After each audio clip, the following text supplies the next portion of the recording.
அறிவிப்போல் அன்ப தருவாள் சின்ன அறிவிப்பும் இன்று சுடுவாள் நீயும் தும்மிடி தும்மிடி ஆயுசு நூறாக என் உயிர் உன்னோட பத்திர சொத்தாக என் பார்வை உன்னோடு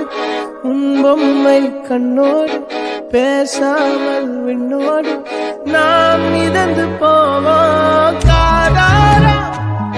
அடியா